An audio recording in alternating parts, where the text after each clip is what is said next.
All right, this is part 2 of the practice video for Concertino Violin 2. We're going to just walk our way through this piece now and pull out some of the tricky spots, help you out with some of the 16th note patterns and the rhythms.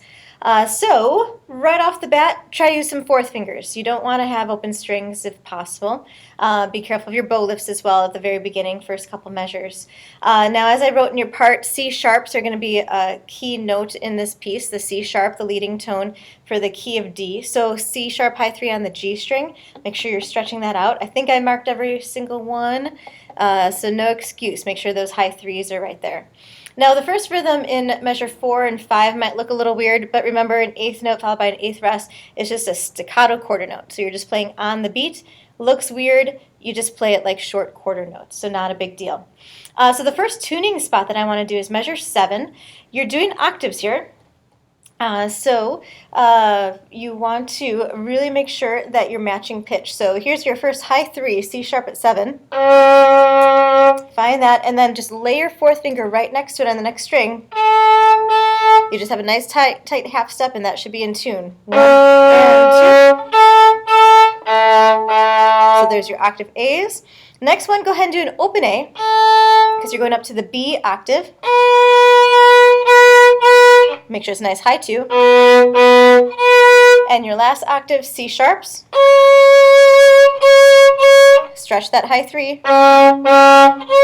And then half step to normal 3D right there. That sounds like a part of the musical Sound of Music. We'll have to talk about that in class. All right, so moving on. Again, just eighth note, eighth rest rhythms, not a big deal. Let's skip ahead to measure 17. 16th notes, but don't freak out. They're just easy little patterns. So practice them individually. You can take the slur out going and then faster and with the slur. The next one, use your fourth finger. Then C sharp D, B C sharp, and A. So you're just walking down that scale, noodling around as you go. So again, play around with it. Play 4 notes at a time, slow, medium, fast. Add the slurs. Do 2 patterns at a time, 3 patterns at a time, and so on. Now coming out of that, again, watch out. You have a high 3 on the D string this time, that G sharp. So from measure 18,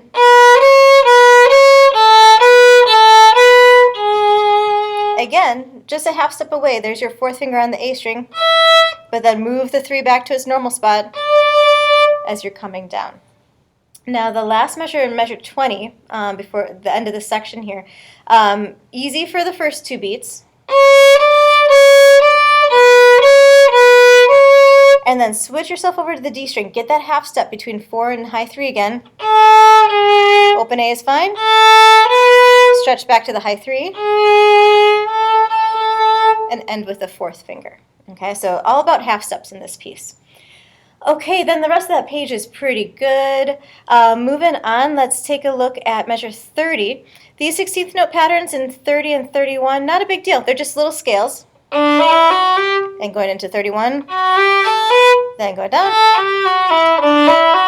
So those should be pretty easy for your fingers.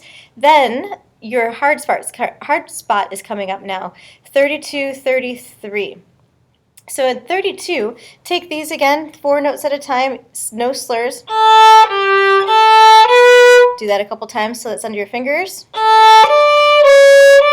Then the pattern changes. So that's pretty easy to figure out. And then the last 4 notes is just a scale again. So that measure, not too bad. Now, probably the hardest measure in the whole piece for you here is 33. Let's pull this apart. So you're doing half position because of that darn A sharp. It sounds really cool, but it makes it messy for fingering. So you're going to do half position where your low 1 is on the A sharp. You don't want to switch to a regular one because that's going to be a total mess. So low 1, put your 2 right next to it. Your 2 is going to be on your 1 tape. Lift it up, and then put it right back down. Then you do that pattern again. So not too bad really, because you do the same thing 2 times in a row. Then come back up just that half step to first position, normal 3. And then here's the mistake I made in part 1, the video part 1. Low 1 for A sharp, and then end on a 1. Because the A sharp carries through for the entire measure. So that will be one to kind of really go slow on. Again, here's all of 33 slowly with no slurs.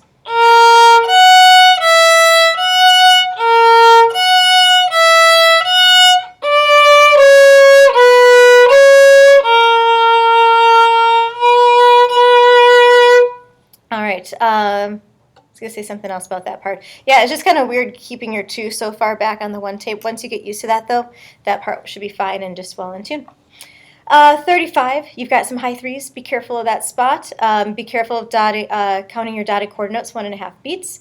And then the ending, as you saw, is the same as the beginning pretty much. So other than that one little measure 33 and a couple little noodly 16ths on page 1, you should have your part pretty well under your fingers. Come and see me if you have any questions or need any more help.